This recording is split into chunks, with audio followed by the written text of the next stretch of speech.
CNG car sales overtake diesel. Before we come to that, overall automobile retail sales in India rose just under 3% or 2.95% in April to about 22 lakh or 2.2 million units, according to the Federation of Automotive Dealers Associations of FADA on Monday. All vehicle categories except commercial vehicles grew. Two-wheelers were up about 2.2%, three-wheelers 24%, passenger vehicles 1.5%, and tractors 7.5%, while commercial vehicles were down 1%. Passenger vehicle retail sales were up about 1.5%. The interesting developments in car sales are the composition of those sales. Electric vehicle sales have grown faster than previous months, and CNG and LPG driven cars, that's compressed natural gas and liquid petroleum gas driven cars, have for the first time overtaken diesel. Broadly, CNG now is about 20% of cars, that is cars running on CNG or LPG, while diesel is around 18.5%. Petrol is still the largest fuel category at about 50%. On the other hand, hybrids are now about 8.5% and bigger than electric vehicles, which are around 3.5%. Electrics have done well relatively, but have still lagged or continue to lag behind hybrids for some time. I reached out to CS Vigneshwar, president of FADA, which represents about 15,000 automobile dealerships with about 30,000 dealership outlets. And I began by asking him what were the major trends he was seeing in auto sales year to date, that is from January this year till April last month. It has been quite an interesting first 4 months of the year because it started off with the auto show, the Bharat Mobility Show. And during the Bharat Mobility Show, a record amount of EVs were launched. And we can clearly see that the EVs were actually stuck in a gear in 2003, 2004 at about 2.5%, give or take point some percentages here and there. But now we've seen that EV has actually gone to 3.5%, which is fairly good growth given the base was low. And we also see that things are to come. Alternative fuels are going to start playing a bigger role. In our press release, for the first time, we actually released figures regarding what is the pie each of these fuels occupy: diesel, petrol, even hydrogen, which is very, very small, of course. EV is hybrids and CNG, LPG. We have seen that in April, petrol occupies 50% of the pie, which is acceptable. But we've seen diesel, from diesel being the king in passenger vehicles, it has actually come down to 18.5. Your CNG and LPG has overtaken diesel to go to 19.67%.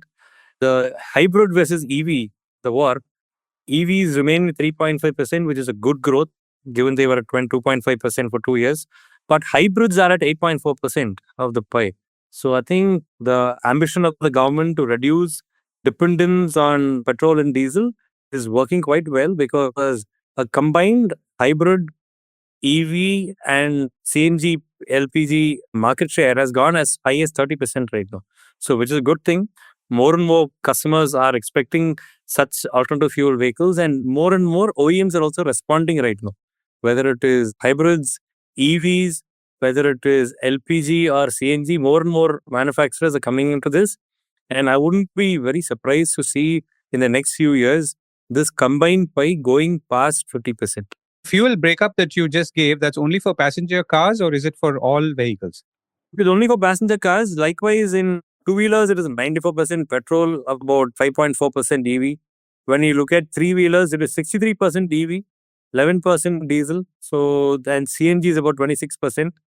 When you look at commercial vehicles, it is 84% diesel and about 10.5% CNG. Three-wheelers, which we've been seeing for some time now, is the one category where we've seen huge EV adoption.